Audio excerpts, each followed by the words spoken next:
Assalamualaikum warahmatullahi wabarakatuh.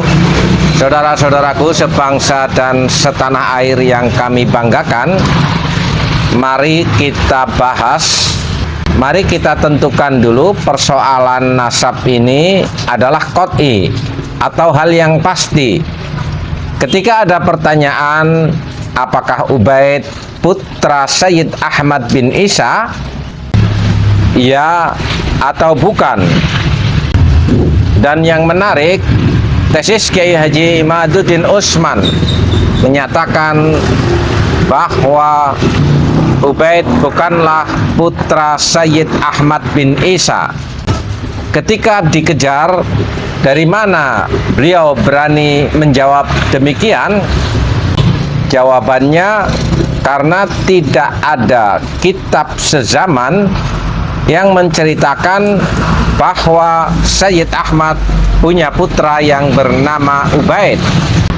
Lalu muncullah polemik, ulama mana yang mensyaratkan untuk mengisbat atau membatalkan nasab seseorang dengan harus adanya kitab sezaman. Kalau secara tekstual tidak bisa ditemukan, maka kita bisa menjawabnya, ulama yang bernama Kiai Haji Imaduddin Utsman Al-Bantani itulah yang mengatakan. Dan bagaimana bisa terjadi sedemikian?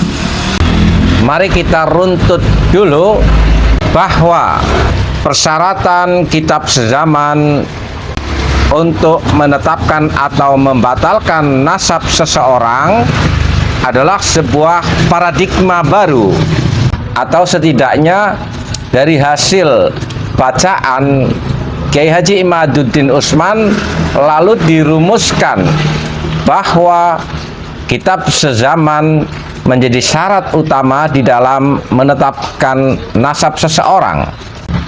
Hal itu kita bisa runut dari manhaj Ahlus Sunnah wal Jamaah. Cara pandang Ahlus Sunnah wal Jamaah inilah yang menjadi inspirasi daripada cara pandang atau manhaj atau paradigma Kiai Haji Imaduddin Utsman. Wa tamada fi isbati mabahisihi ala adillatil aqli ma'al hirsi alal adillatin naqliyati wa allafa kutuban unya fiha birraddi ala ashabil ara'il mutatarrifati wal ghaliyati. Dari rumusan ini, para ulama Ahlus Sunnah wal Jamaah berpegangan bahwa hal yang bisa menjadi dalil adalah akal sehat dan Al-Quran serta sunnah Rasulullah Sallallahu Alaihi Wasallam.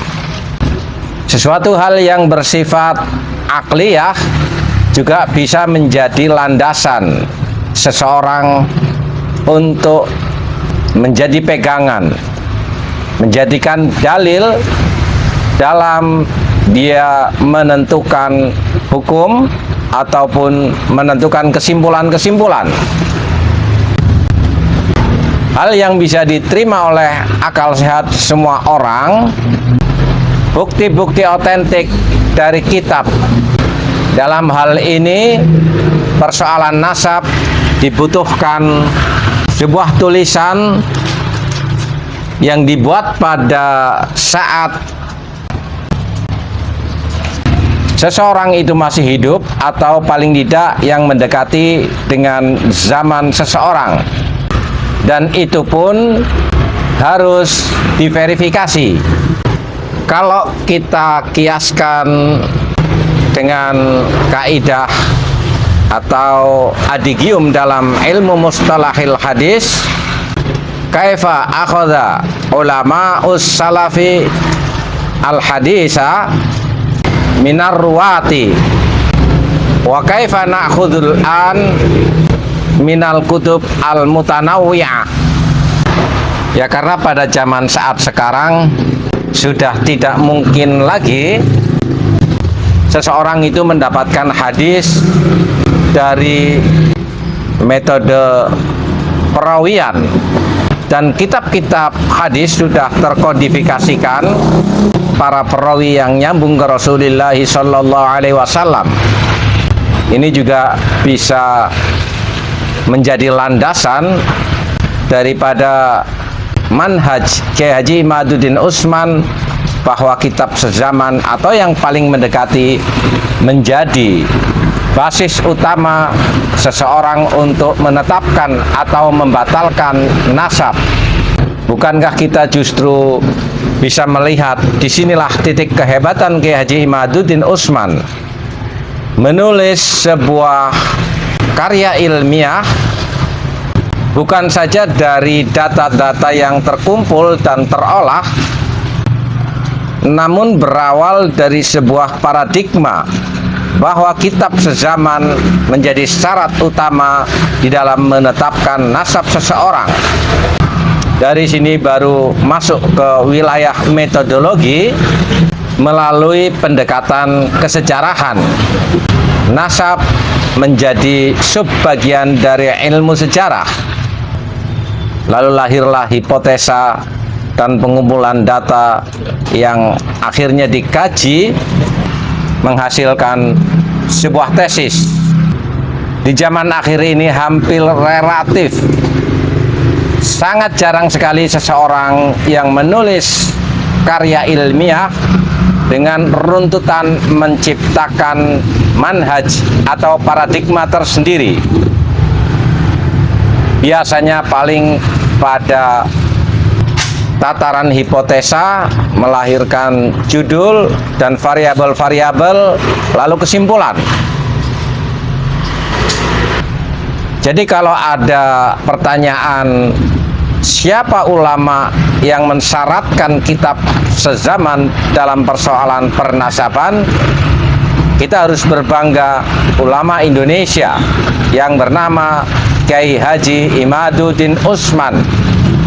Dan ini sedikit cuplikan perjalanan pemikiran Kiai Haji Imaduddin Utsman dalam sebuah podcastnya dengan Gus Aziz Jazuli.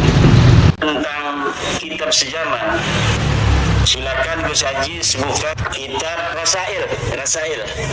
Kitab Rasail karya Husain bin Haidar Al-Hasyimi. Kitab Rasail, ya, itu At-Thariqus Tsani. Siap ya, saya bacakan ya. Bismillahirrahmanirrahim. At-Thariqus Tsani, Kutubun Nasabin Al-Abdal. Baca aja sampai di situ, coba diterjemahkan. Tadi yang dibaca diterjemahkan. Siap ya. At-Thariqus Tsani, Kutubun Nasabin Al-Abdal. Metode yang kedua dalam ketetapan nasab menurut ulama-ulama nasab itu adalah kitab-kitab ahli nasab yang abdal.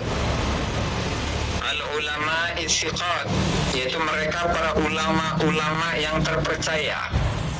Al-muhaqqiqin al-asbat, orang yang ahli tahqiq. Al-asbat, yang mereka itu kokoh dalam keilmuan mereka. Alladzi lam tarha aidil huwatil abisin, di mana kitab-kitab nasab itu tidak didatangi atau tidak dipegang oleh tangan-tangan al-huwah, orang-orang yang memiliki niatan yang buruk, al-habisin, yang mereka itu terlibat atau ngawur, waddu'afa il-matrukin, serta orang-orang yang lemah, yang tertinggal atau yang ditinggalkan, wal wadda'il kadhibin, dan orang-orang yang pemalsu serta pendusta. La siyama in kanat masyhuratan muntasyiratan, terlebih lagi ketika kitab-kitab nasab itu masyhurah, terkenal, muntasyirah, yang tersebar. Amma in kanat makhtutatan fayajibu at-tathabbutu minal khutut. Nah, adapun ketika kitab-kitab nasab itu masih dalam keadaan manuskrip, maka wajib untuk tersebut, untuk meneliti atau untuk memastikan minal khututi, dari tulisan-tulisannya. wa muqabalatin nusakh makhtutah, dan juga membandingkan naskah-naskah yang masih manuskrip. Ya, coba Wa mata urifa, dan kapan diketahui khattun nasabatil muhakkik, khat atau tulisan seorang ahli nasab al-muhakkik yang dia ahli tahqiq, as-siqah yang terpercaya, fa innahu yu'malu bihi, maka khat nasabah tersebut bisa diamalkan. ya, Yakunu, yes. ya, Ya, ya. di dalam apa yang telah dibaca oleh Gus Ajis itu sudah sangat jelas bagaimana pentingnya kitab sezaman. Dari mana itu syahidnya? Dari Kutubun Nasabin al-Abdal. Lafaz al-Abdal ini yang diframing oleh para pembela nasab alwi, bahwa kita memaksakan al-Abdal ini makna kitab sezaman. Al-Abdal menurut mereka para pembela nasab alwi, katanya maknanya adalah para pakar dan para ahli, seperti yang disebutkan oleh Gus Naji. Memang di dalam disiplin ilmu hadis, al-Abdal itu adalah para ahli. Di dalam kitab Rasail ini sebenarnya apa yang diinginkan oleh oleh penulis kitab ini, Sayyid Husain Haidar Al-Hashimi, apa sebenarnya yang ingin diinginkan dari kalimat al-Abdal? Silakan Gus Aziz lihat halaman 193. Ya. Al-lafzu ala niyatil lafid. Lafad itu bagaimana niatnya orang yang melafadkan. Kita akan lihat bagaimana lafaz al-Abdal di tempat lain di dalam kitab ini disebutkan, dan apa yang diinginkan oleh Syekh Sayyid Husain Haidar ini. Silakan, ada di situ adalah wal abdalu ya. Ya, silakan. Apa yang diinginkan oleh al-Abdal di situ menurut Syekh Husain Haidar? Oke. Wal abdalu, dan para abdal itu humul ladina yakhlufuna ba'duhum ba'dha ala hadzal ilmi. Mereka adalah yang menggantikan atau melanjutkan sebagian dari mereka kepada sebagian yang lain atas ilmu ini. Nah, Cukup ya? dari situ kita telah mengetahui bahwa Kutubin Nasabin al-Abdal adalah kitab-kitab para ahli nasab dari satu generasi ke generasi yang lain. Tidak seperti apa yang telah diframing oleh para pembela nasab alwi, katanya al-Abdal ini maknanya para pakar. Satu kitab nasab di suatu masa itu bisa dijadikan sebuah hujah walaupun dia harus bertentangan dengan kitab-kitab sebelumnya. Tidak bisa. Al-Abdal di sini yang diinginkan oleh Syekh Husain bin Haidar Al-Hashimi adalah alladzina yakhlufuna ba'duhum ba'dan fi hadzal ilm. Orang-orang yang saling menggantikan dari satu generasi ke generasi yang lain di dalam ilmu nasab ini. Artinya, kitab nasab yang belakangan tidak boleh bertentangan dengan kitab nasab sebelumnya. Kitab nasab sebelumnya tidak boleh bertentangan dengan kitab nasab sebelumnya lagi. Kitab nasab sebelumnya lagi tidak boleh bertentangan dengan kitab yang lebih tua dari dirinya. Terus demikian. Oke, kita fokus satu titik, bahwa kitab sezaman menjadi syarat dalam menetapkan atau membatalkan nasab seseorang adalah manhaj. Kiai Haji Imaduddin Utsman setelah dia mengumpulkan data-data dengan metodologi research, justru disinilah salah satu keunggulan Kiai Haji Imaduddin Utsman. Di dalam penulisannya sangat runtut secara original, memakai manhaj yang dia ambil sendiri.